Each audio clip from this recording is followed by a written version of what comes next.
오늘 봉독해 올릴 하나님 말씀은 로마서 3장 21절, 22절 두 절 말씀 되겠습니다.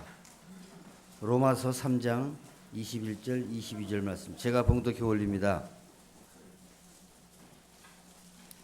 이제는 율법 외에 하나님의 의의가 나타났으니 율법과 선지자들에게 증거를 받은 것이라. 곧 예수 그리스도를 믿음으로 말미암아 모든 믿는 자에게 미치는 하나님의 의인이 차별이 없느니라. 아멘. 오광재 목사님께서 나타난 하나님의 의입니다 라는 제목으로 말씀 전하실 때 하나님의 음성을 듣는 은혜의 시간 되시길 바랍니다. 할렐루야. 주님의 이름을 찬양합니다. 우리 주님은 이 새벽에도 우리와 함께 하시고 여러분들의 귀한 예배를 받아주실 것입니다. 아멘. 오늘은 이제 특세 세 번째 날입니다. 세 번째 날인데 사실 예년에 비해서 부담이 조금 덜해진 건 사실입니다. 전에는 40일도 했다고 해요. 그렇죠? 작년까지만 해도 30일을 했었는데 올해부터는 21일, 3주간 동안 하게 되는데 힘내서 기도하시고 특세가 끝나도 그 기도하시는 쭉 새벽 기도를 이어서 하시는 의제일교회 성도 여러분 다 되시길 주님의 이름으로 축원드립니다. 우리가 이번에는 로마서와 야고보서 그 믿음과 행함이라는 주제를 가지고 말씀을 듣는 시간인데요. 로마서가 사실 우리가 아무 생각 없이 읽어보면 잘 이해가 되지 않는 조금 어려운 성경에 속하게 됩니다. 그래서 심오하면서도 그 내용이 어려워서 우리 말씀 준비하시는 우리 교역자분들도 조금 더 집중해서 준비하는 과정이 남달랐을 줄 그렇게 압니다. 그래서 오늘 로마서 3장 우리가 살펴보겠는데요. 많은 내용들이 설명되어져 있는데 우리가 특별히 이 3장 가운데서 집중적으로 살펴볼 것은 하나님의 의라는 것입니다. 하나님의 의. 첫째 날 담임 목사님 설교에서도 언급이 되었던 부분인데요. 오늘 그 하나님의 의에 대해서 조금 더 자세히 다뤄보도록 하겠습니다.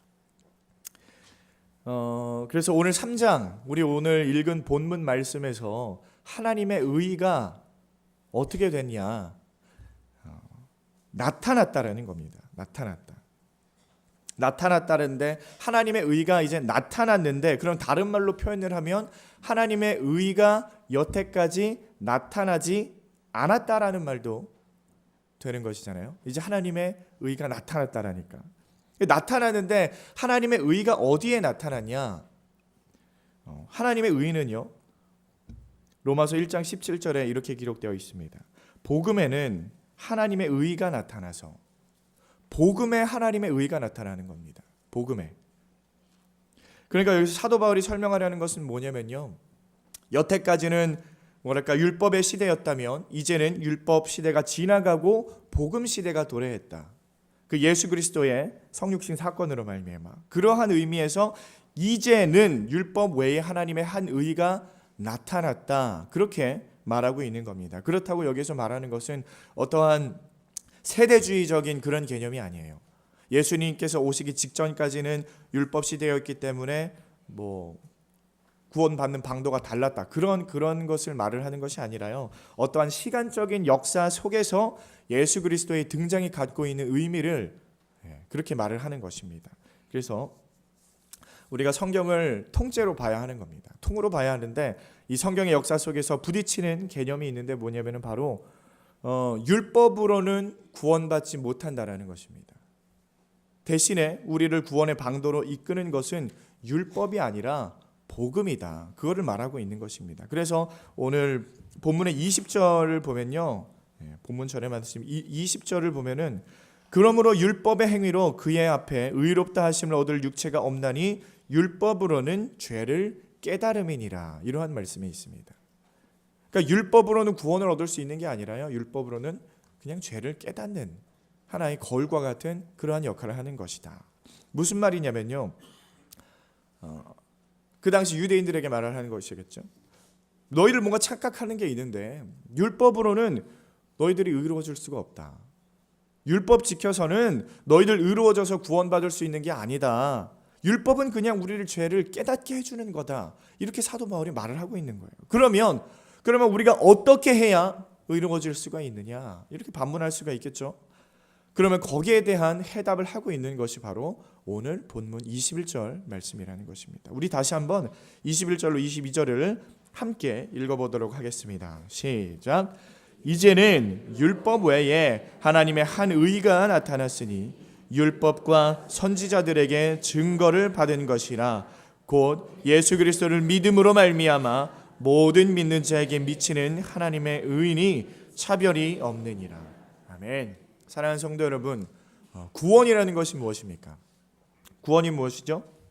영원한 생명을 얻는 겁니다. 영원한 생명, 영생을 얻는 것입니다. 더 구체적으로 말하면요, 우리들이 죽었을 때 하나님이 계신 그 천국에 들어가는 것, 그게 구원입니다. 그러면은 누구든지 천국에 들어갈 수 있는 자격이 있는 사람은 그 자격이라는 것은 어떠한 것을 말하는 것입니까? 천국에 들어가려면요, 한 가지가 필요해요. 천국에 들어가려면 한 가지가 필요한데 그 조건은 바로 의라는 것입니다. 그 사람에게 의로움이 있느냐, 의로움이 없느냐. 의로움이 있으면 의인이라고 불리겠죠. 그 사람은 천국에 들어가는 거고, 그것이 없으면 지옥에 간다는 거예요. 마태복음 25장 46절에 예수님께서 이렇게 말씀하십니다. 저희는 영벌에 의인은 영생에 들어가리라. 이렇게 말씀합니다. 의인이 영생에 들어가는 거예요. 의인이 천국을 들어간다는 것입니다. 그래서 일단 천국에 들어가려면 필요한 것이 바로 이 의라는 것인데, 그러면 우리한테 의가 있느냐? 없다는 거예요. 우리에게는요, 의가 없어요. 우리는 의롭지 않아요. 우리들을 뭐라고 부릅니까? 자, 의를 가지고 있는 사람을 의인이라고 부른다면 의가 없는 사람은 뭐라고 부릅니까? 죄인이라고 부르는 거예요. 죄인. 자,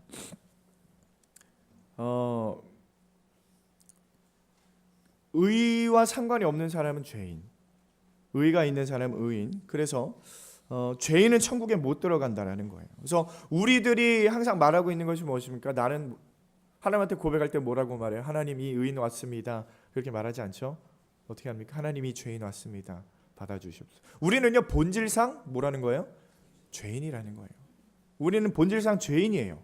원래부터 죄인이었어요. 지금 우리가 예수 그리스도로 인해서 우리가 의로워져서 의인입니다. 그거 떠나서요, 그 전에 본질상 우리는 죄인이라는 겁니다. 그렇다면 죄인인 우리가 천국에 들어가고 싶으면 뭐가 필요합니까? 어떻게 되어야 돼요? 우리가 의로워져야 돼요. 의인이 돼야 된다라는 겁니다. 그래서 의인이 되려면, 죄인이 의인이 되려면 뭘 해야 돼요? 의인이 되려면 뭐가 필요해요? 의가 필요하니까 옛날 사람들은 뭘 했습니까? 그래서 의로워지기 위해서 율법을 지켰다라는 거예요. 이거 지키면 내가 뭔가 의인이 될 줄 알고, 하나님께서 허락하신 하나님의 말씀이니까 그거 지키면, 열심히 지키면, 하나님을 사랑하든지 말든지 그거랑 상관없이 율법을 지키면 내가 의로워져서 의인이 돼서 천국에 들어갈 수 있다라고 그렇게 착각했다라는 것입니다. 구약의 사람들이 그랬다라는 거예요. 근데 그러한 생각은요, 옳지 않은 것입니다. 여러분 잘 알고 있을 겁니다. 옳지 않았다라는 거예요. 그 율법 백날 지켜봐야 우리가 의인이 될 수가 없다라는 거예요. 우리는 무슨 수를 써서라도 의로워질 수가 없는 존재들이란 거 믿으시길 바랍니다. 그게 성경이 말을 하는 것입니다. 성경은 그거 말하는 거예요. 우리는 스스로가 의로워질 수가 없다. 그래서 우리들 스스로 의로워질 수가 없기 때문에, 스스로는 의인이 될 수 없기 때문에, 우리들 스스로의 힘으로는 천국에 갈 어떠한 방법을 마련할 수가 없기 때문에 우리의 인생은 그렇게 소망이 없는 것입니다. 그러니까 소망 없는 인생이라고 말을 하는 거예요. 소망 없는 죄인들. 그래서 우리들의 결론은 무엇입니까? 결국은 무엇이에요? 지옥 가는 거예요. 지옥행이에요, 지옥. 깔끔하게 지옥 가서 영원토록 지옥불에 구워지고 튀겨지고 삶아지는 그런 팔자라는 것입니다. 웃으세요? 그게 원래 우리들의 가야 될 길이었어요. 목적지, 지옥이었다라는 겁니다. 그러니까 우리 인생이 그렇게 소망이 없었다라는 거예요. 어떻게 잘 살면 뭐합니까? 이 세상에서 떵떵거리고 잘 살아봐야 뭐예요? 결국은 어디 가는 거예요? 결국은 지옥 가는 거예요. 왜요? 우리들에게는 소망이 없으니까. 소망 없는 인생입니다, 그게. 그렇다면 소망 없는 인생에게 필요한 것이 무엇이에요? 소망 없는 인생에게 필요한 것이 뭐예요? 소망이 필요하겠죠. 여러분 소망이 필요하십니까? 소망 없는 인생인데 소망이 필요해야 되는데 소망 없는 인생들이 뭘 필요로 하는지 아세요? 로또를 필요하더라고요. 신의 직장을 필요로 하더라고요. 막 뭐 200평짜리 아파트 그거 있으면 뭐 소원이 없대요. 은수저요, 금수저요 그런 얘기하죠. 소망 없는 인생이 금수저 물고 태어나면 뭐 합니까? 죽고 나면 지옥수저 이제 들고 가는 건데. 그렇죠? 근데 그러한 인류 역사 가운데에 인생들에게 소망이 없는데 소망이 필요해요. 소망이 필요해요. 소망이 필요해서 의로워져서 천국에 들어가는 게 그게 가장 첫 번째로 필요한 겁니다. 그게 첫 번째로 필요한 거예요. 근데 그러한 인류의 역사 가운데에 전 인류적으로 전 세계적으로 엄청난 사건이 발생하게 됩니다. 소망 없는 그 처절한 인류 역사 가운데에 한 줄기 소망의 빛이 그 역사 가운데를 뚫고 들어오는 기상천외한 사건이 2000년 전에 일어났다는 거예요. 대략 2000년 전이라는 거예요. 제 말은. 무슨 일입니까? 바로 우리 하나님이신 예수 그리스도께서 인간의 몸으로 이 땅에 내려오시는 사건이 발생하게 되는데 우리는 그 사건을 성육신 사건이라고 말을 합니다. 예수님께서 이 세상에 내려오신 게 왜 그렇게 중요하냐면요. 예수님께서 오심으로 인해서 소망 없는 우리들에게 뭐가 생겼습니까? 소망이 생긴 거예요. 소망이 생긴 거예요. 죄인들, 우리들 영원한 지옥으로 떨어져 버려야 하는 소망 없는 우리들에게 소망을 가져다 주셨다라는 겁니다. 믿으시면 아멘 하시기 바랍니다. 예수님께서 우리에게 소망 주시기 위해 오셨다라는 거예요. 그러면 왜 예수님이 우리의 소망이 되셨냐? 예수님이 온 건데 왜 그 예수님이 우리의 소망이 되셨냐? 그게 중요한 겁니다. 자, 아까 제가 천국에 들어가기 위해서 뭐가 필요하다 그랬어요?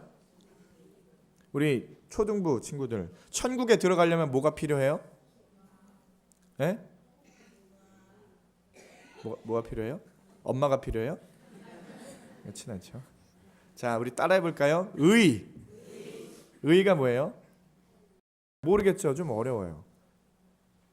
누가 주는지만 알면 돼요. 네. 자, 의가 필요하다고 했어요. 의인이 어디에 들어가는 거예요? 천국에 들어가는 거예요. 의인이 천국에. 근데 문제가 뭐냐면요. 문제가 하나 있어요. 의인이 천국에 들어가는데 로마서 3장 10절에 보면요. 기록한 바 의인은 없나니 하나도 없으며. 정말 안타까운 한마디. 의인은 없나니 하나도 없으며. 의인이 천국에 들어가는데 의인이 하나도 없대요. 그럼 무슨 말이에요? 천국에 들어간 사람이 한 사람도 없다는 거예요. 큰일 났죠. 전 인류적으로. 의인만이 영생을 얻을 수 있게 되는데 우리들 중에는 의인이 한 명도 없다라는 거예요. 한 명도 의인이 없어요. 그래서 그걸 눈뜨고 지켜볼 수 없는 분이 한 분 계세요. 누굽니까? 바로 우리 주 하나님이시라는 거예요. 우리 아버지 되시는 그 하나님이시라는 거예요. 야, 이 중에 의인이 한 사람도 없어요. 천국 갈 사람이 한 명도 없는 거예요. 그러니까 이거를 해결해 줘야 되잖아요. 하나님께서 우리를 의롭게 하셔야 되는 거예요. 우리를 의롭게 하시고 싶으신 거예요. 왜냐면요, 우리와 함께 영원히 교제하고 싶으시니까. 영원토록 우리들이 올려드리는 그 찬양을 받고 싶어 하시니까. 그래서 우리에게 뭘 주시냐 하면 21절에 이제는 율법 외에 하나님의 한 의가 나타났으니, 하나님의 의가 나타났다는 거예요. 하나님의 한 의. 그 하나님의 의, 우리가 그거 받으면 우리가 의로워질 수가 있다라는 거예요. 누구든지 간에 하나님의 그 의를 받게 되면 의로워져서 영생에 들어갈 수가 있는 자격을 갖게 되는 것입니다. 엄청난 거잖아요. 엄청난 겁니다. 우리가 뭔가 노력해서 얻을 수 있는 게 그렇게 생각한 의로움, 내가 뭔가 열심히 해서, 내가 뭔가 의롭다고 생각해서 이건 착한 일이야, 이건 옳은 일이야 해서 막 수없이 반복하고 해서 얻어질 수 있는 그런 의로움 따위가 아니라 하나님께서 허락하신 하나님의 의, 그것으로 우리가 구원을 얻을 수 있다는 것입니다. 우리가 뭔가 세상 가운데에서 좀 좋은 일 했다 하면은 저 사람은 의로운 사람이 그렇게 말을 할 수 있어요. 그거는 세상 사람들이 말하는 의. 하지만 그걸로는 천국에 들어갈 수가 없다라는 것입니다. 그러면 하나님께서 이러한 일을 우리에게 보이실 것을 미리 예고하신 적이 있어요.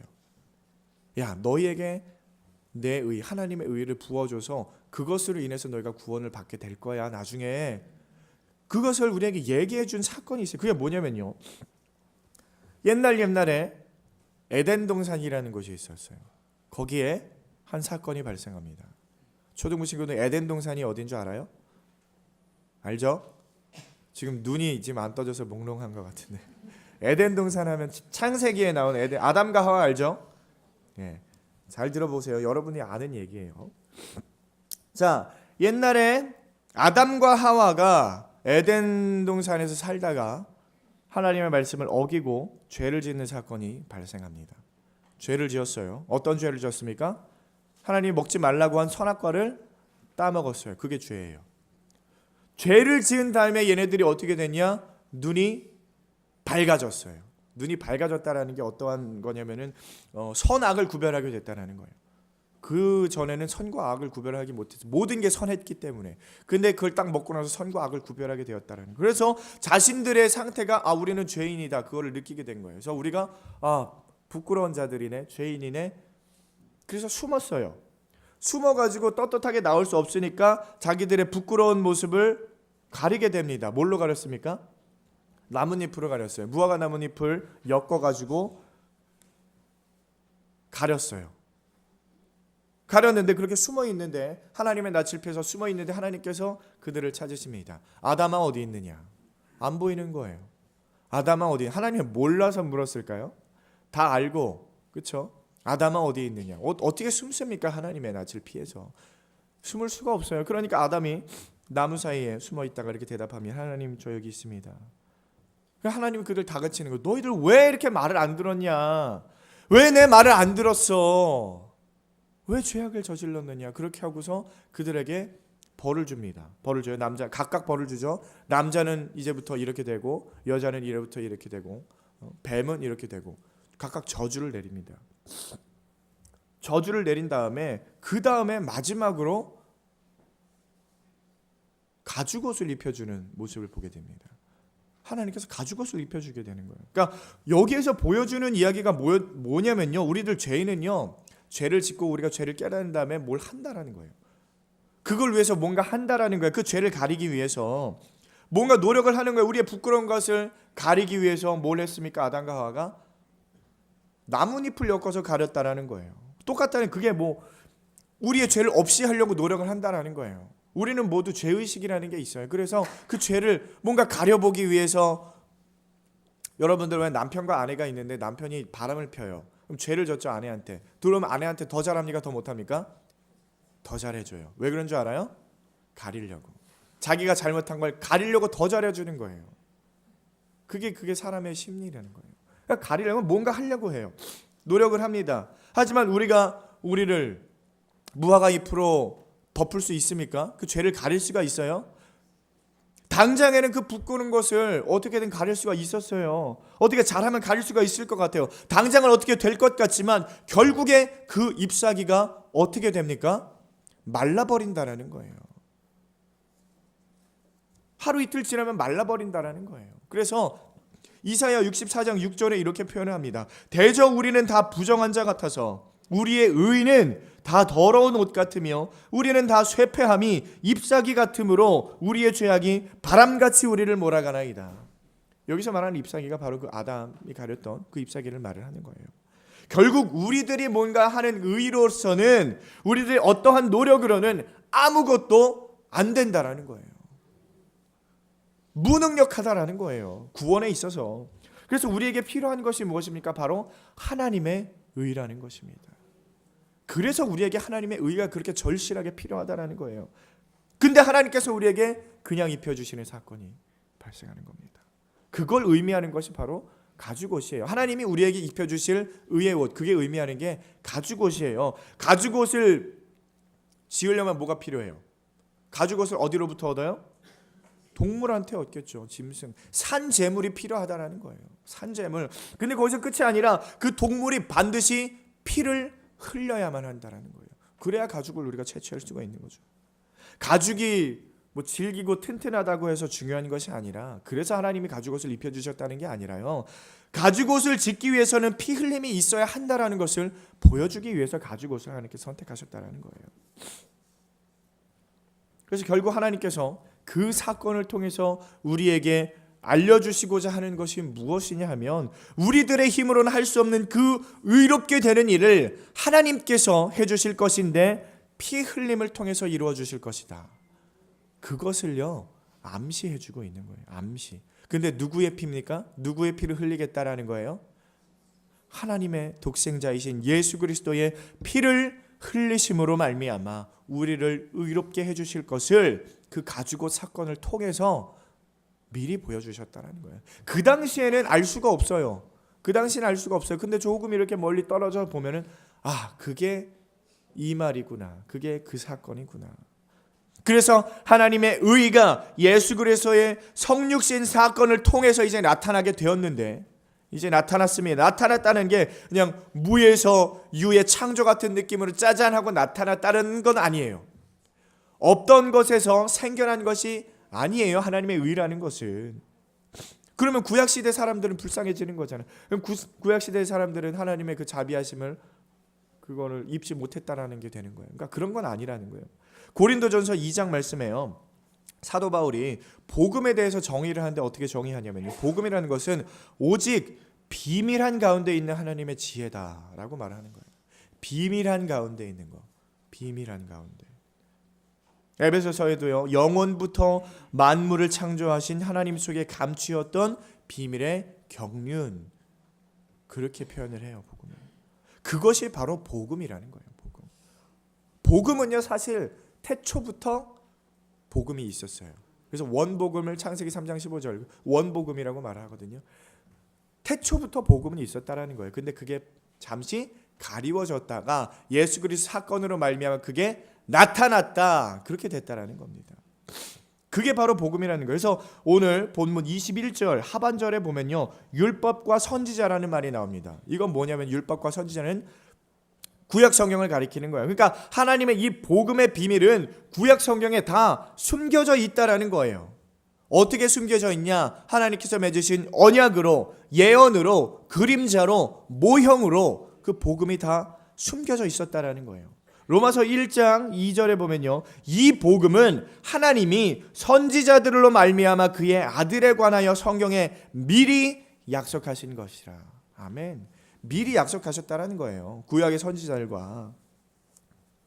구약 성경에 등장하는 아담, 아브라함, 모세, 요한, 사무엘 뭐 이러한 사람들은요.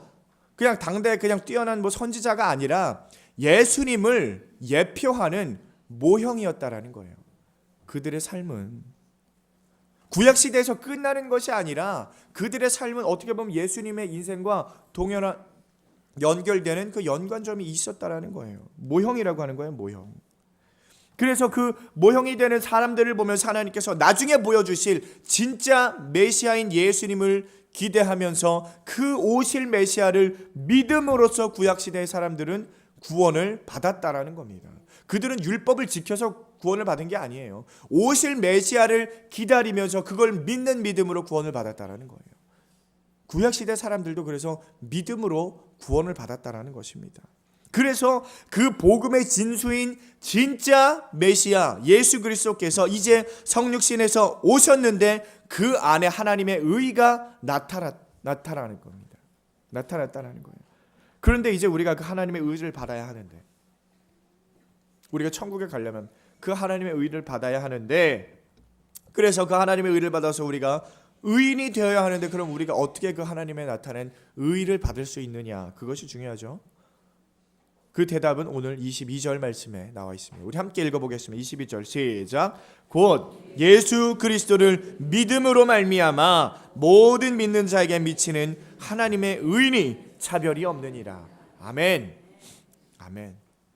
마지막에 차별이 없느니라. 여기에서 감사하셔야 하는 거예요.